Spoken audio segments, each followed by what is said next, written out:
12 men went into the Pigeon River country on a Tuesday night in November with rifles, spotlights, and the collective certainty of people who had spent their lives hunting these woods and who believed, with the confidence that experience produces in competent people, that whatever had been coming to those cabins was something they could handle.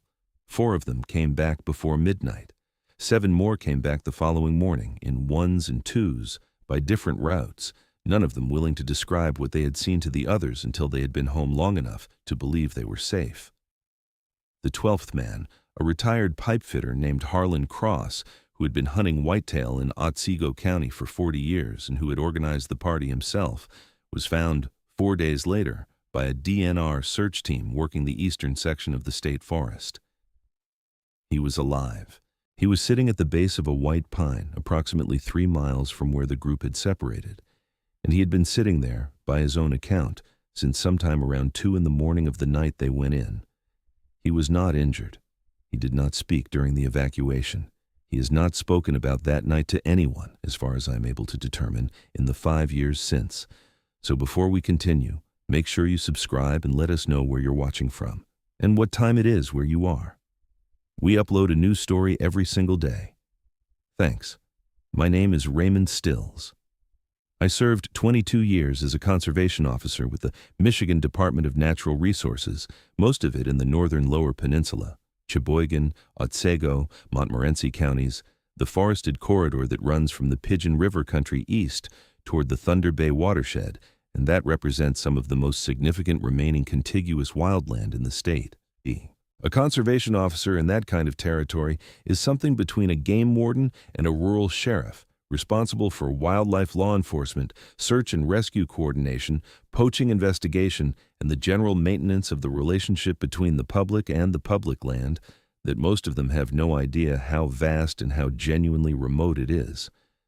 I knew those woods the way a person knows their own house, not perfectly, not every corner, but well enough that I knew when something in them was wrong before I could articulate what the wrongness was. I retired 5 years ago, 2 months after the night I'm going to describe, and the timing is not coincidental. I need to explain what the cabin situation was before I explain the hunting party, because the hunting party did not come from nowhere. It came from 6 weeks of escalating incidents across a cluster of private hunting camps and seasonal cabins in a specific section of the state forest south of the Pigeon River corridor. Incidents that my district had been logging since early October, and that had been attributed in each individual case to bear activity, because bear was the explanation that fit inside the available framework, and because the alternative explanations were ones that nobody in an official capacity was prepared to write into a DNR incident report. I was not prepared to write them either, not at first. I want to be honest about that. I have been honest about it to myself for 5 years, and I can be honest about it here. The first incident was reported on October 3rd by the owners of a hunting camp called the Birch Creek Camp, a 4-cabin private property accessible by 2 miles of 2-track off a forest road that sees no traffic after Labor Day. The owners had driven in to open the camp for the first weekend of bow season and found the storage shed behind the main cabin in a condition that the owner, a retired auto worker named Pete Danvers, who had owned the property for 17 years, described to me as looking like something had been trying to get inside and had eventually decided to go through the wall rather than the door. The shed's exterior wall on the east side had been partially staved in, not from a single impact, but from what the pattern of damage suggested was repeated, deliberate pressure applied at multiple points along the wall's lower section. The door itself was intact. Whatever had worked on the wall had not tried the door first. That detail registered with me when Danvers described it, and I noted it, and I filed it, where I filed most things that registered without a ready explanation, which was in a part of my working memory that I had learned over 22 years to pay attention to even when I could not immediately say why. The shed had contained a chest freezer with 50 pounds of processed venison from the previous season, 3 cases of canned goods, and various camp supplies, including 2 50-pound bags of black oil sunflower seeds for the bird feeders that Danvers's wife maintained at the camp. The freezer was undamaged, the canned goods were undamaged, the sunflower seeds were gone, both bags, which was what the initial responding officer logged as the probable motive for a bear intrusion, because bears take birdseed. Everybody knows bears take birdseed, and 2 50-pound bags of sunflower seeds is a reasonable explanation for why something would work hard to get through a wall. I agreed with that assessment at the time, filed the report, and moved on. The second incident was at a different camp 6 miles northwest of Birch Creek, reported 4 days later. A family cabin, not a hunting camp, owned by a couple from Traverse City who used it 3 or 4 weekends a year and had not been in since August. A neighbor who maintained an informal eye on the property noticed the damage during a drive-by and called it in. The deck on the south side of the cabin had been partially dismantled. Not storm damage, not structural failure. The decking boards had been removed from their fasteners and stacked against the cabin's exterior wall in a rough pile, 3 boards in the stack, placed there rather than scattered. I drove out to look at it myself because the neighbor's description on the phone had not sounded like any bear activity I had encountered in 22 years.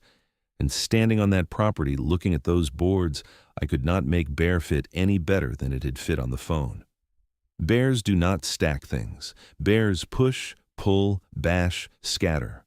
The boards were stacked. The fasteners, deck screws sunk into pressure-treated lumber, had been extracted, not broken. Extracted, meaning turned back out of the wood in the direction they had gone in, which requires a rotational force applied along the fastener's axis, which is not a thing that bear paws do. I photographed it. I wrote in my notes, deck boards removed and stacked, fasteners extracted, unknown mechanism. Then I wrote, not consistent with known wildlife activity. Then I looked at that sentence for a while and drove back to the district office and did not immediately share what I had written with my supervisor.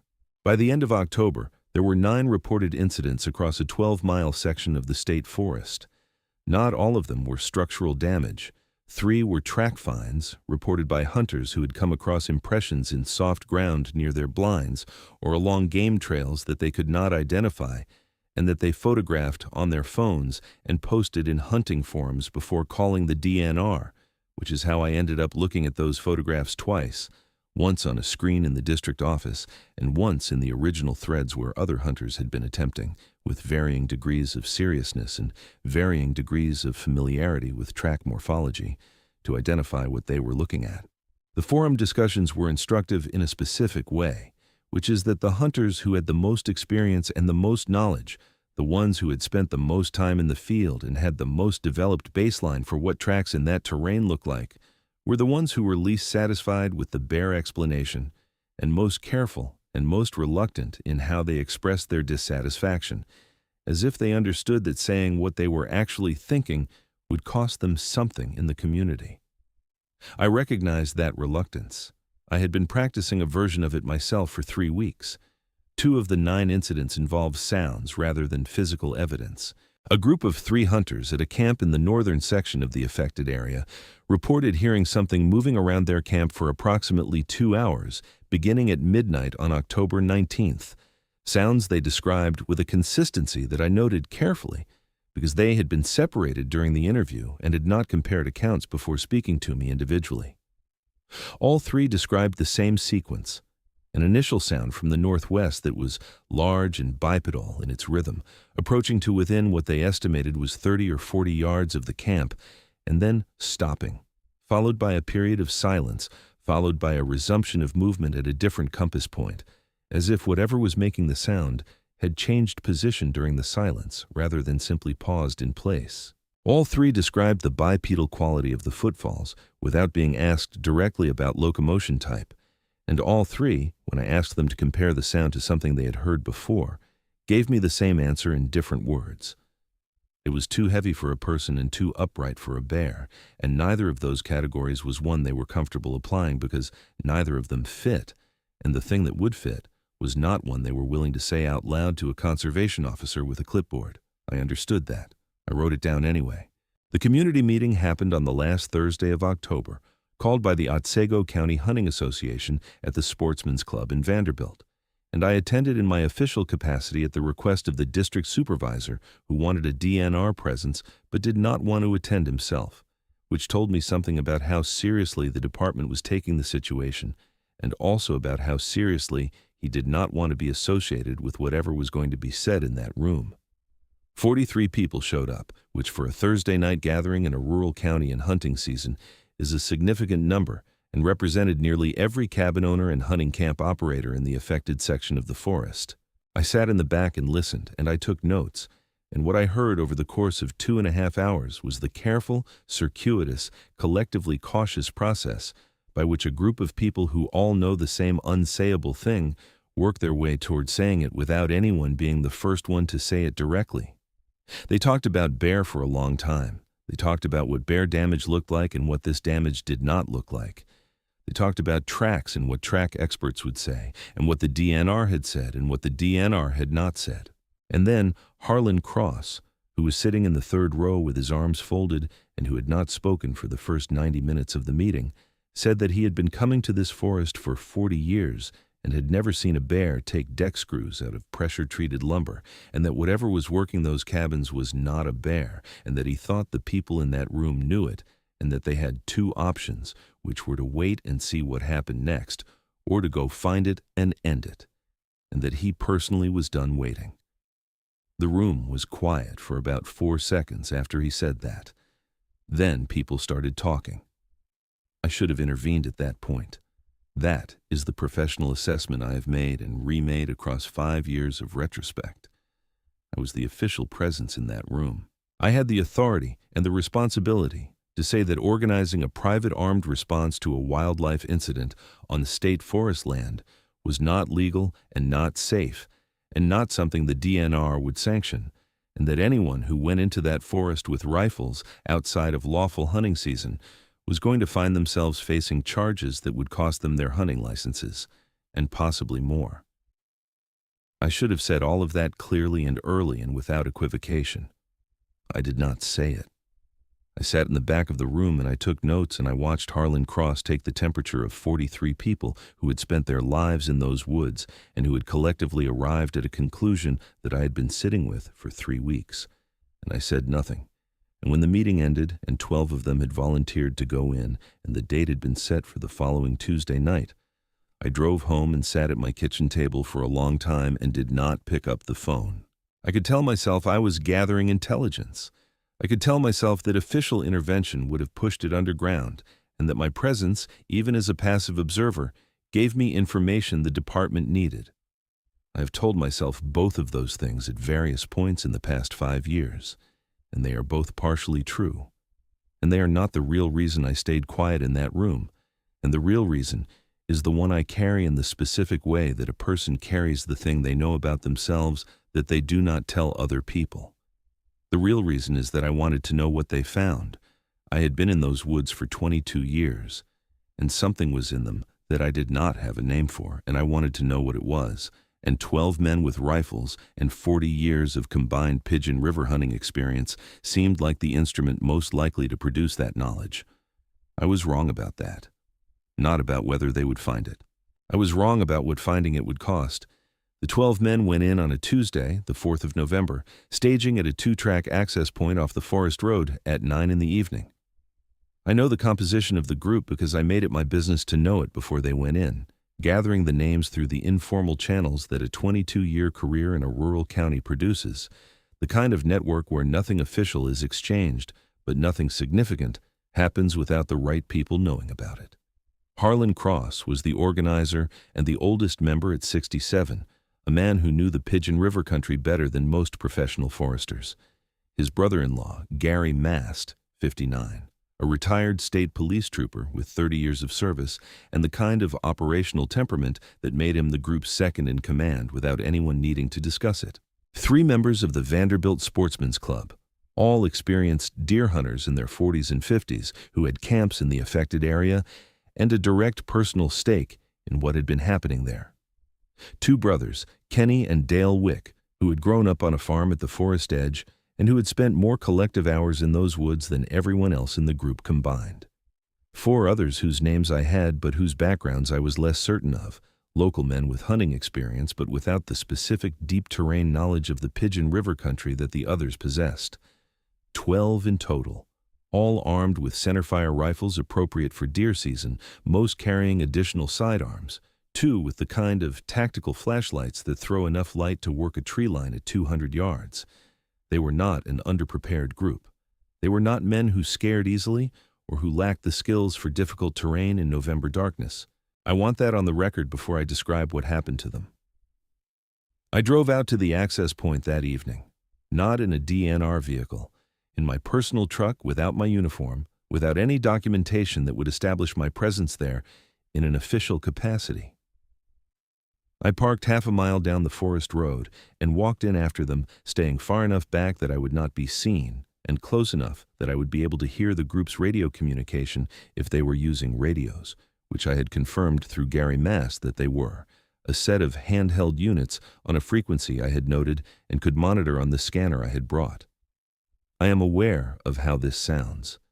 I am aware that what I did that night was a violation of the professional standards I had spent 22 years upholding, and I am not asking for a more charitable interpretation of it than the one the facts support. I went out there because I could not stay home. That is the complete honest accounting of my motivation, and I have made peace with it in the specific way that you make peace with decisions you cannot undo, which is to say, imperfectly and with ongoing cost. The first hour was quiet. I monitored the radio traffic from a position off the 2-track and heard the group moving north into the forest in two elements, Harlan Cross leading one and Gary Mast leading the other, moving on parallel lines approximately 300 yards apart with a plan to sweep north toward the section of the forest where the most concentrated cabin incidents had occurred. The communication was professional and disciplined, position check-ins every 15 minutes, clear call-outs when either element stopped to investigate sign. They found tracks within the first 40 minutes.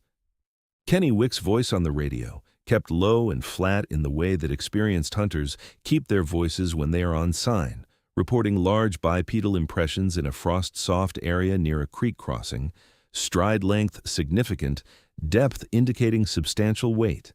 Gary Mast's element came to the same position, and the radio traffic went quiet for several minutes as the two groups examined the find together. When the communication resumed, it was briefer, the exchanges shorter, the check-in intervals tightened to 10 minutes. They had confirmed what they came looking for, and the confirmation had changed the texture of the operation in a way that the radio discipline could not entirely conceal. They pushed north for another hour. The temperature had dropped to the mid-20s by 11 o'clock, and the forest was cold and still and clear, the kind of November night in the northern Lower Peninsula that experienced hunters know as ideal conditions. Good scent dispersion, good sound carry, the frozen ground eliminating the leaf rustle that degrades stealth movement in October. The group was moving well, maintaining formation, communicating cleanly. At 11:22, Gary Mast's radio clicked 3 times without voice, which was the signal they had established for a visual contact, and Harlan Cross's element held position while Mast's element worked toward whatever Mast had seen. 3 minutes of silence on the radio. Then Mast's voice, still controlled but carrying something underneath the control that I could hear from 300 yards in a tree line away, saying that he had a visual on a figure at the north end of a small clearing, upright, stationary, and that it was large, and that they needed Cross's element at their position immediately. I moved, not toward them, I was not going to reveal my presence, but to a position with a better sight line toward the area where Mast's element had stopped, a low rise to the east of the 2-track that gave me an elevated angle across roughly 200 yards of open hardwood timber. I had my flashlight, but did not use it, moving by the ambient light of a clear night with a moon just past first quarter that laid enough illumination across the frozen ground to navigate without a light if you had spent years learning to move in this terrain after dark. I reached the rise and crouched and looked north, and the first thing I saw was the spotlights, 3 of them, converging from 2 directions on a point at the far side of the clearing that Mast had described, and the second thing I saw was what the spotlights were illuminating. I've been asked to describe what I saw that night in the years since by people who have heard pieces of this story through the informal network that connects former DNR personnel and rural law enforcement across the northern counties. I've given different versions of that description depending on how much I trusted the person asking and how far I was willing to go in the direction of the truth on any given day. What I'm about to tell you is the complete version, the the one I have told only twice before, both times to people who were not going to repeat it in any form where it would be attributed to me. And the reason I am telling it now is the same reason I walked out to that 2-track on a November night instead of staying home, because I cannot hold it anymore, and because Harlan Cross spent 4 days sitting at the base of a pine tree in the November cold rather than walk out of those woods, and somebody should say why. What the spotlights found was not one figure. It was 3. 2 of them at the far side of the clearing, upright, side by side, perhaps 6 feet apart, facing the lights without moving and without apparent alarm at the sudden illumination, the way something stands when it has no experience of being threatened and no reflex to retreat.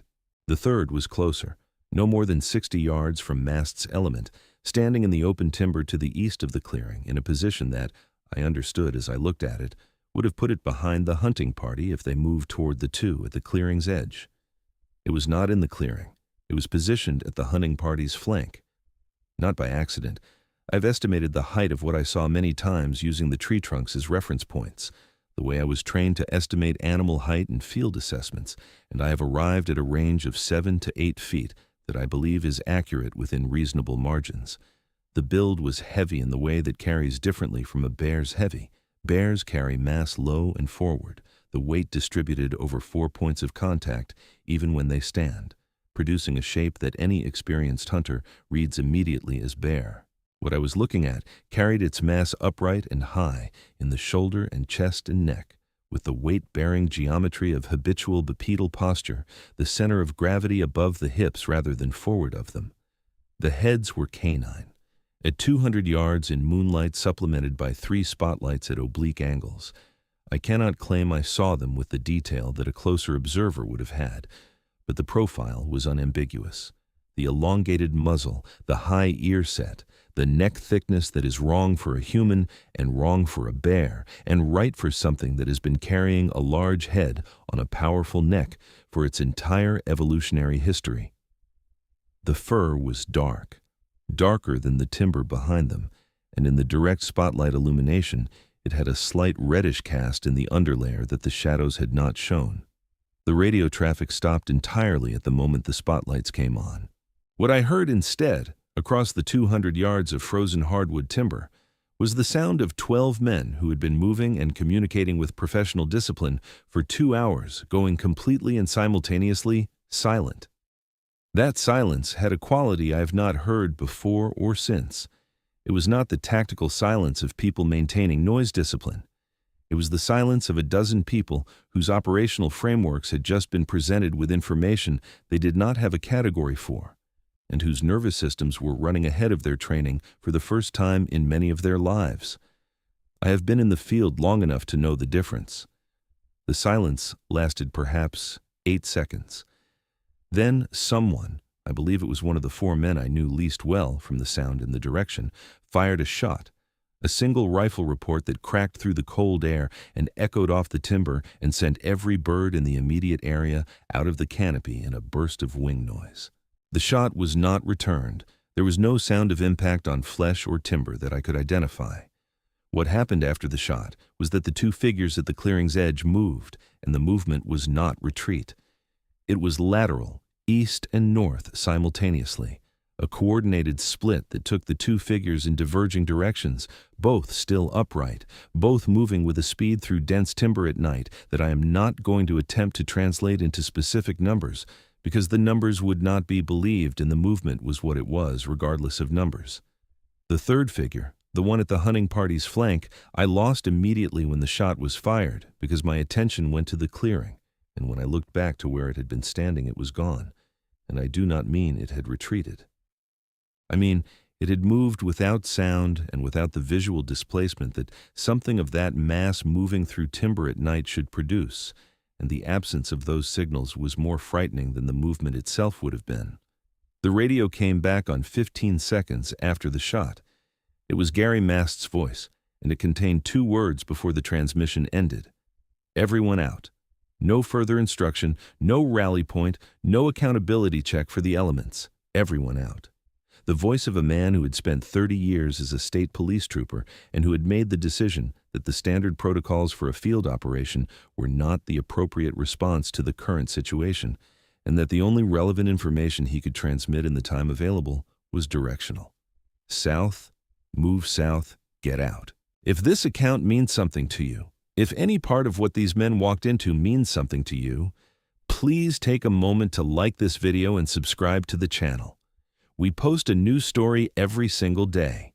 What happened in the 4 hours between Gary Mast's radio call and the last of the 11 men coming out of the forest is what I was able to piece together in the days and weeks that followed, through interviews and conversations, and the patient accumulation of partial accounts from men who had no reason to talk to me officially and every reason not to. I moved south immediately when Mast transmitted, going back the way I had come, reaching my truck before the first of the group's members appeared at the 2-track access point. They came in fragments across the next 90 minutes, 2 together first, then 1 alone, then 3, then 2 more, then one who had gone wide around the Forest Road south end and came in from the wrong direction entirely and had to be walked back to the staging area by one of the others. None of them spoke beyond what was necessary to establish that each arriving person was accounted for. They loaded into trucks and drove without grouping or discussion. Gary Mast was the last of the 11 to arrive at approximately 1:30 in the morning, and he came in alone from a direction that suggested he had made a significant eastward deviation from the direct south route and had taken his time making it. He sat in his truck for 20 minutes before he started the engine. I watched him from my position down the road. I did not approach him. I did not approach any of them. I waited until all the trucks had gone, and then I drove home and sat at my kitchen table and looked at my hands. Harlan Cross was not among the 11. He was not at the 2-track when the others came out, and he was not answering radio calls, which Mast had attempted twice before giving up and transmitting the all clear. The decision not to go back in for him was one that I have thought about in terms of what it says about what those 11 men had experienced in those woods, because Gary Mast was not a man who left people behind. 30 years of state police service was not a resume that produced that kind of decision in a person without significant cause. And the fact that he made it tells me more about what he had seen and heard in the hour after the shot than anything he said to me later. Harlan Cross was found on Saturday morning, 4 days later, by a DNR search team that I was not assigned to, but that I had inserted myself into through the district supervisor, who was by that point sufficiently alarmed by the pattern of events to accept my involvement without detailed questions about my specific knowledge of the situation. He was at the base of a white pine 3 miles north of the access point, seated with his back against the trunk and his rifle across his knees, and his eyes open and tracking the search team's approach with an alertness that confirmed he was not physically harmed. He did not speak during the evacuation. The paramedics assessed him as physically healthy, mildly hypothermic after 4 days in November temperatures, but present and oriented and without any of the clinical markers of traumatic injury. When the lead paramedic asked him if he was hurt, he shook his head. When she asked him if he could tell her what had happened, he looked at her for a moment and then looked back at the forest and said nothing. And that was the last thing anyone in an official capacity got from Harlan Cross on the subject of what he had seen in the Pigeon River country on the night of the 4th of November. What kept him at that pine for 4 days is something I have my own theory about based on what I saw from the rise and what I have been able to piece together from the partial accounts of the other 11 men. My theory is that he saw something in those final minutes in the forest, something beyond what the spotlights showed the rest of the group, something that had nothing to do with distance or duration of observation and everything to do with proximity, and that what he saw from that proximity gave him very specific information about his situation that he then acted on with the rational precision that 40 years of surviving in wild country produces in a person. He sat at the base of that pine because moving in darkness through a forest where those things were present was a worse option than staying still and waiting for daylight and searchers, and because he had assessed correctly that they would not press whatever advantage they held into a daylight engagement on open ground, and because the alternative to that rational calculation was one that a 67-year-old man with 40 years in the Pigeon River country apparently decided he was not prepared to consider. I think that decision, The simple, hard, deliberate choice to sit still at the base of a tree and wait for 4 days rather than attempt a route that he had concluded was not survivable is the most honest account of what those things are, and what being close to them means that anyone from that night has ever produced. He did not need to say a word. He sat for 4 days, and the sitting said it all. The DNR's official account of the Harlan Cross search and rescue listed the incident as a hunting disorientation case, a term of art in the department's reporting system that covers a range of situations in which a person enters the forest with a clear objective and comes out without it, either geographically or in some more fundamental sense. The incident report documented the search operation, the recovery location, the subject's physical condition at time of contact, and the determination that no criminal activity had occurred. It did not document what Cross had been doing in the forest that night, which would have required documenting the hunting party that preceded the search, which would have required documenting what the hunting party found, which would have required a category that the DNR's incident reporting system does not contain. The report was filed by the district supervisor. I reviewed it before it was submitted, and I did not raise the omissions. 2 months later, I submitted my retirement paperwork and did not give a detailed explanation for the timing and was not asked for one. I spoke to Gary Mast 6 weeks after the night in the forest, not officially. I drove to his house on a Sunday afternoon in mid-December and knocked on his door, and he looked at me through the glass for a moment before he opened it, and the look told me he had been expecting someone to come eventually, and that he was not surprised it was me. We sat at his kitchen table, and his wife made coffee and left the room, and we talked for 2 hours. He did not tell me everything. I understood that there were parts of those 4 hours in the forest that he had decided were not going to leave him, that the decision to contain them was as deliberate and as final as any decision a person makes, and I respected that boundary, because I have made similar ones myself. What he did tell me was enough. He told me that after the shot was fired and the 2 figures at the clearing's edge split and moved, the group had attempted to consolidate and move south as he had ordered, and that the consolidation had not gone cleanly, because the 3rd figure, the one I had seen positioned at the group's eastern flank, had moved to intersect the southern withdrawal before the group could form up. Not to attack, to be seen. It had positioned itself in the withdrawal path, upright, visible, close enough that 3 members of the group got a clear look at it by flashlight, and that the clear look had been enough to produce, in 2 of the 3, an immediate and complete override of the tactical training and operational discipline they had been maintaining for 2 hours.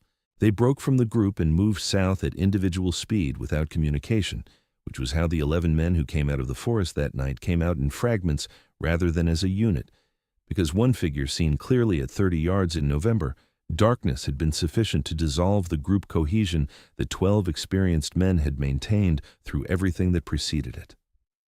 Mast told me this without judgment and without apparent anger, which I found more revealing than if he had been angry. He understood what they had seen. He had seen it himself. He was not surprised that it had that effect.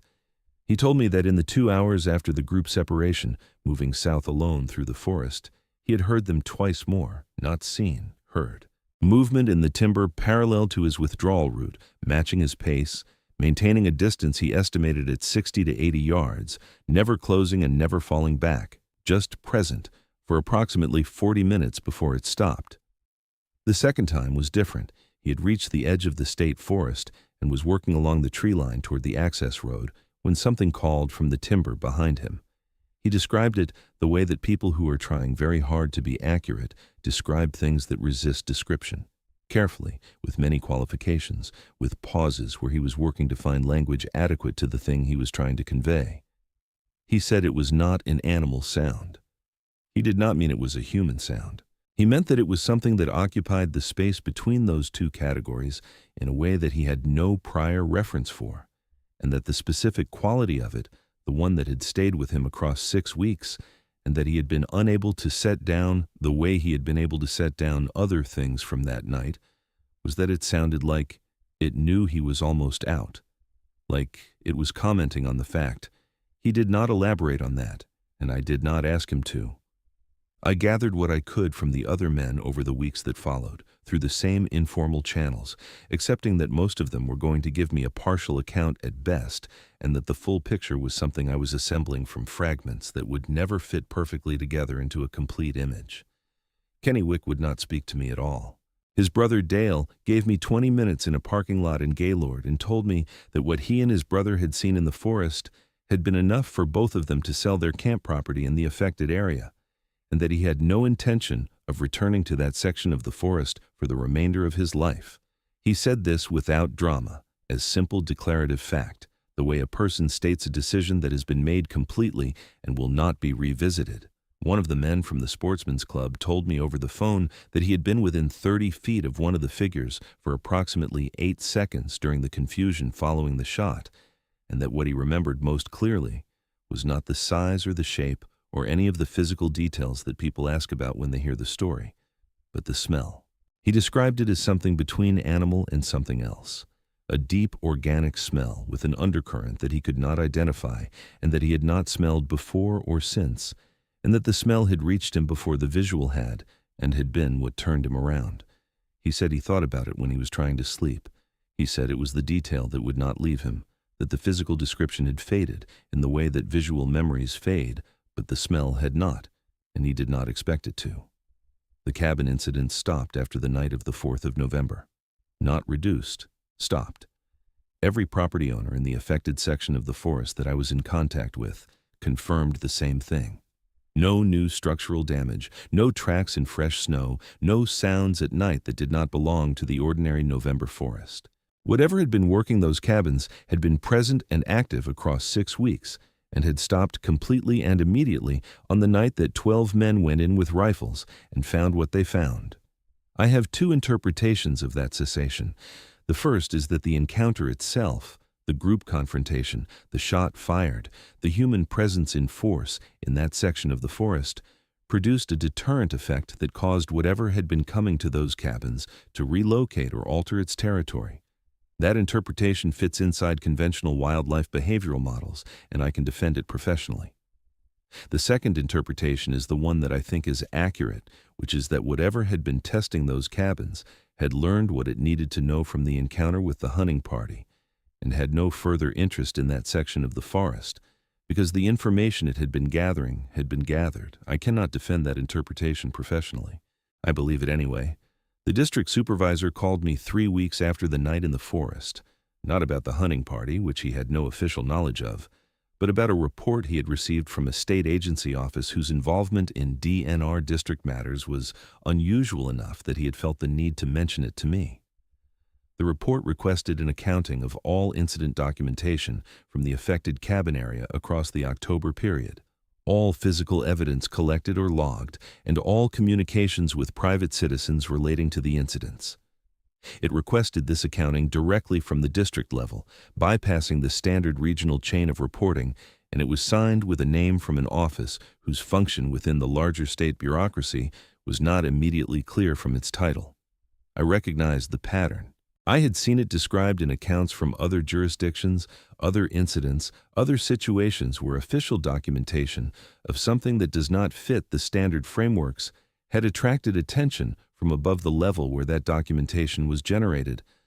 I told my supervisor I would compile the responsive materials, and I did. And I made personal copies of everything before I sent it. And 2 weeks after I sent it, I filed my retirement paperwork. I have the personal copies, photographs of track casts, photographs of the cabin damage, including the close-up images of the extracted deck screws that no bear ever produced, the incident logs from 6 weeks of reports, each one individually explainable and collectively something else entirely. I have my own written notes from the community meeting, and my own notes from the night on the rise, and my own notes from every conversation I had in the weeks that followed. I have Gary Mast's account and Dale Wick's account and the Sportsman's Club members' account of the smell, all written down in the specific language in which they were given to me and preserved in the way that a man who spent 22 years writing careful official documentation preserves things when he can no longer write them officially. I have all of it, and it is stored in a place that is not associated with my name, and that will outlast whatever decision the relevant state agency made about what the public should know about what has been living in the Pigeon River country. What has been living there is still there.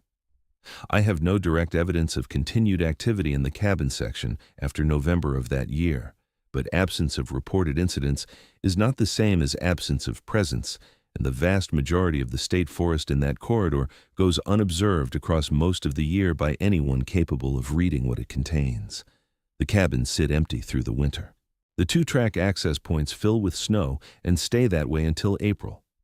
The hunting camps close after firearm season and do not open again until spring turkey, and the kind of careful, systematic evidence that something was producing across those 6 weeks in October is the kind of evidence that a winter without witnesses simply does not generate. It does not mean the territory has changed. It means no one has been there to log what the territory shows. Harlan Cross sold his camp property in February, 4 months after the night in the forest, to a buyer from downstate who intended to use it for weekend hunting, and who I can only hope continues to do so without incident. Cross moved to his daughter's property in the Thumb, and has not, as far as I can determine, returned to Otsego County. I have driven past his old camp once, in the summer, the year after he sold it. The property looked well maintained. The deck had new boards. I did not stop. The people of that part of Michigan have been going into the Pigeon River country for generations. They hunt it, and they fish it, and they camp in it, and they know it the way that people know land they have worked and loved across their entire lives. And that knowledge is real, and it is worth something, and I'm not asking anyone to stop going there. What I am asking, the only thing I can offer now that I am no longer in a position to offer official information or institutional response, is that the knowledge be understood as incomplete. Not because those woods are poorly known, because what is in them is better at remaining unknown than we have been at finding it. And the gap between those two capabilities is not small, and is not narrowed in the 5 years since 12 men and 3 spotlights closed it briefly on a November night, and everyone involved came away changed in ways they have not fully recovered from. My name is Raymond Stills. I gave 22 years to those forests, and I know them as well as I know anything, and I am telling you that knowing them well was not the same as knowing everything that lived in them. Harlan Cross knew them better than I did, and he sat at the base of a pine tree for 4 days and did not speak when they brought him out. There is a version of that silence that is more honest than anything else I have said tonight. I think about it often. I think it says, I know what is in those woods now, and I know what knowing it costs, and the cost is mine to carry, and you would be wise to stay out of the parts of the forest where the carrying begins.